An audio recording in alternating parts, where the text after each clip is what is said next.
No less significant than the invasion of the church by philosophy and mysticism was the victory of rhetoric in the preaching of the word.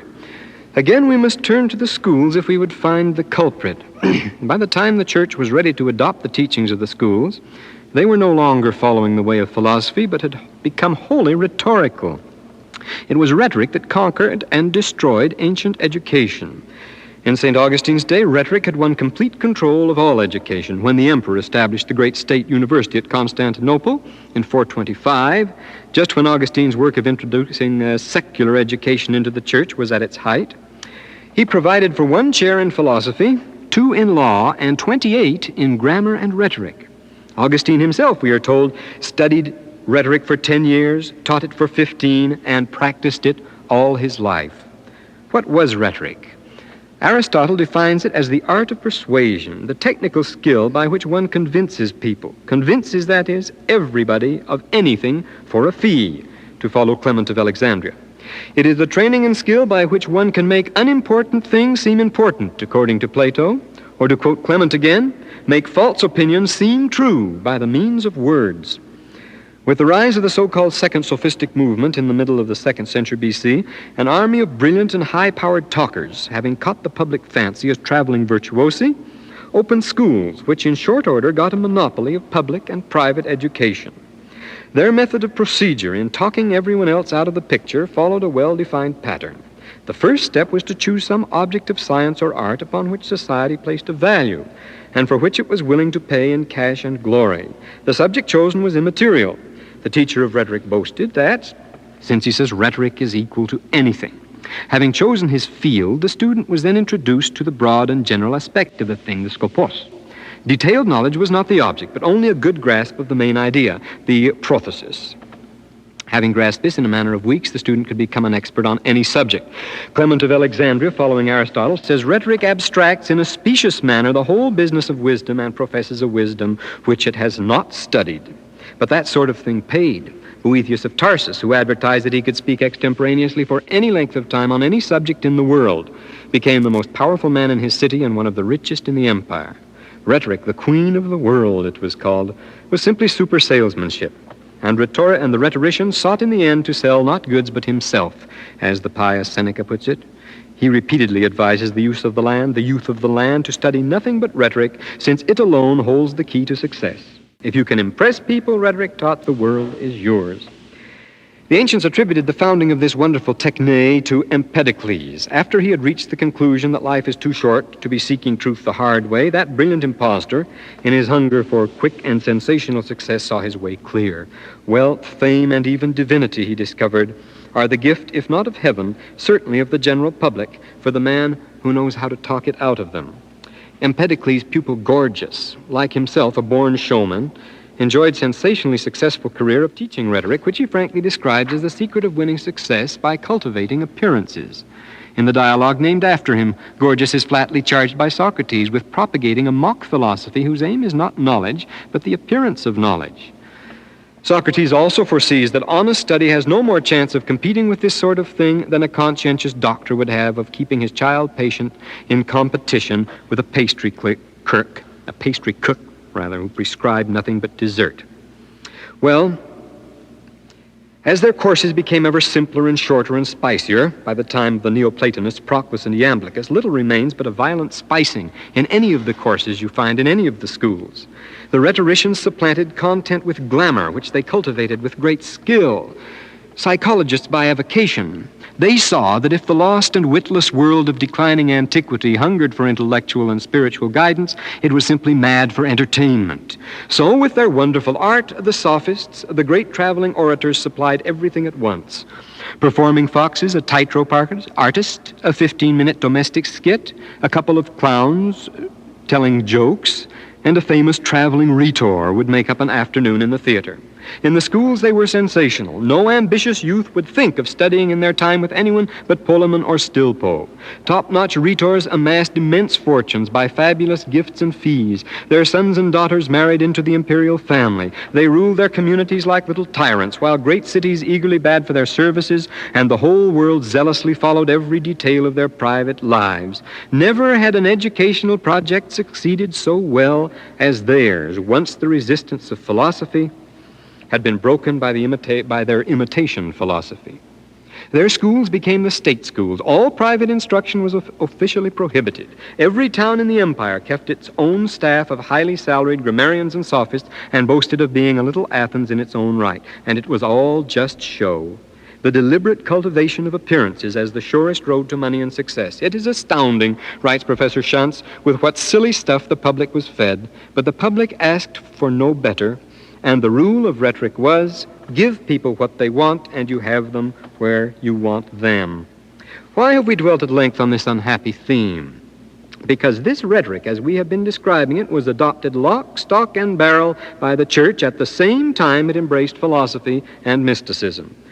To become a world church, according to Rabbi, the Christian had to come to terms with the public schools, with the result that the influence of the schools of grammar and rhetoric is apparent in every page of Tertullian, of Jerome, and of Augustine. And he cites Norden on how St. Augustine could pile rhyme upon rhyme in an array of parallel phrases and use all the resources of rhetoric in tasteless profusion. In the early church, according to Zellinger, in his study of Christian rhetoric, rhetoric was avoided like the plague. They would have nothing to do with it. Content, he says, was everything, while its verbal presentation counted for nothing. But when the church became the imperial church, then, he says, and we're quoting, the pampered ear demanded of the preacher the same language which it was used to hearing in the law courts and from the rostrum. And the church gave in spite of all theoretical insistence on preserving the old simplicity of the gospel. End of quote. In the 4th century, says this authority, I'm quoting again, the simple language of the primitive Christian sermon had to compromise with the idiom of sophistic rhetoric. The process began, according to him, with our old friend Origen, and reached its full development under the great Christian orators of the 4th century. The first and foremost qualification for the office of bishop from then on was eloquentia. In the middle of the 4th century, a complete revolution took place in the language of the Christian sermon, Zellinger writes.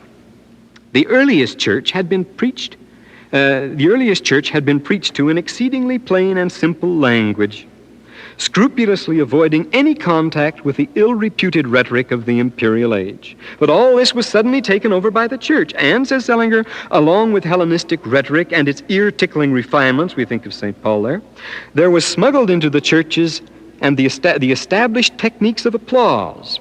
Approval was expressed by noisy shouts, hand-clapping, stamping of feet on the floor, jumping up and down, and the waving of handkerchiefs. The sermons were interrupted by resounding shouts of true believer, teacher of the universe, 13th apostle, anathema to whoever disagrees, and so forth. Augustine's plays on words, says Norden, the foremost authority on the subject of ancient rhetoric in general, were eaten up by the general public, and those sermons of his that seem, as he says, tasteless and contrived to us, simply enchanted the congregation. By the middle of the 5th century, he says, Christian rhetoric had reached a permanent state of absolute inanity. Geschmacklosigkeit. Augustine and all the great orating fathers knew that what they were doing was wrong, and often confess it. But it was what the public expected, and no rhetorician ever denied the public that. The age of preachers had begun, writes Professor Rabi of Oxford.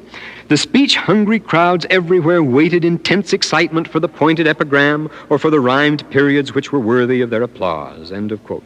Christian preachers adjusted their style to their audience, says Schantz, like true salesmen or true rhetoricians. The classical charge brought against the rhetoricians throughout antiquity, one that Socrates never tires of repeating, was that their whole search is not for truth, but for success. Their trade was fundamentally dishonest. Of the orating bishops, the glory of the 4th century, Gibbon says, the true size and color of every object is falsified by the exaggerations of their corrupt eloquence. A verdict fully confirmed and illustrated by the works of Zellinger, Norden, Rode, Rabi, and others. The bequest of pagan rhetoric was part of the permanent Christian heritage. The education of Augustine was, according to Marou, that of a lettered man of the decadence, formed by the grammaticus and the rhetor with dialectic thrown in. grammar and dialectic. But these are actually the foundations of scholasticism, end of quote. Rhetoric was in to stay, and in two ways the rhetorical school fatally undermined the Christian society that embraced it. The first was its strong note of unveracity. The second, the tyranny of numbers. As to the unveracity, even the great Cicero had announced that facultas and copia, fluency, must take precedence over veritatis forma in rhetoric, over the truth.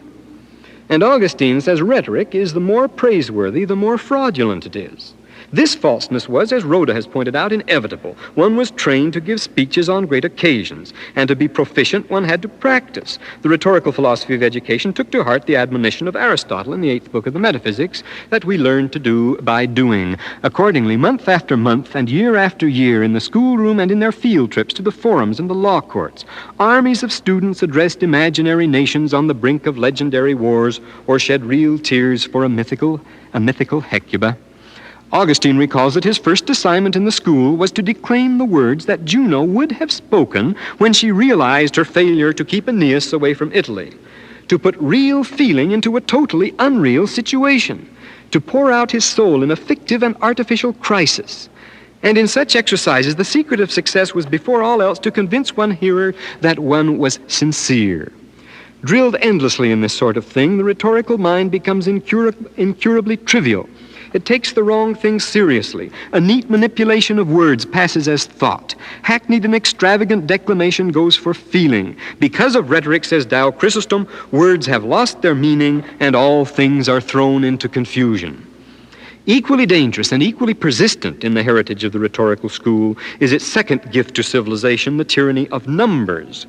During those same childish speeches in which he feigned the whole gamut of emotion, the youthful Augustine was, he tells us, in a very real panic of anxiety, knowing that the slightest slip on his part might well mean the ruin of his whole career. For the rhetorician, the bottom of the world falls out and everything goes black when an utterance fails to go over. A mortal fear of failing to please, a morbid dread of being out of line, an anxious and hair-trigger attention so often betrayed by Cicero in the letters, to the exact volume and direction of applause are the ingrained product of such training. By definition, the success of the rhetor is directly proportional to the applause he receives. The greater the cheering, the greater the authority and glory of the one cheered. This goes even for God, described by Augustine as the great orator whose glory is defective as long as a single voice fails to acclaim him. This idea of glory saturates the world of late antiquity, which was to an astonishing extent preoccupied with theatrical demonstrations designed to proclaim the power and perfection of some earthly or heavenly leader. It receives its fullest expression in the panegyric orations of the 4th and 5th centuries, in the grandiose monumental architecture of the period, both of which were adopted whole cloth by the Church. And why? Why was this ruinous thing which wrecks all values and confounds reason, which is constantly denounced as a snare and a delusion by the very fathers that use it most, why was it so completely triumphant in the Church?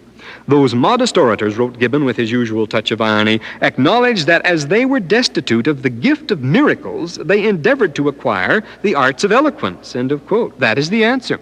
Like philosophy and mysticism, rhetoric was a substitute. The synthetic glory of the panegyrist is, St. Augustine declares, most welcome to the Church, which needs a spice and vigor in its doctrine that only rhetoric could give.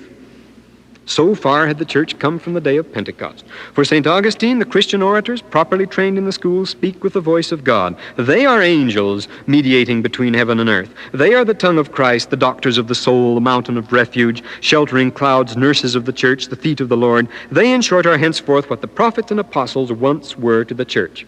To speak in tongues, says Chrysostom, whose own title means golden mouth, is not as great as to prophesy, since prophecy is the interpretation of tongues. But a greater thing than prophecy, even, is to be able to give a good oration. This was the answer to people who kept asking him, Chrysostom, why the Church no longer had the gift of prophecy. The answer is an enlightening one, namely, that the Church now has something better than prophecy, which is rhetoric. John's own sermons, of which fortunately a great number have survived, clearly proclaim his intention of making rhetoric do the work of prophecy and revelation.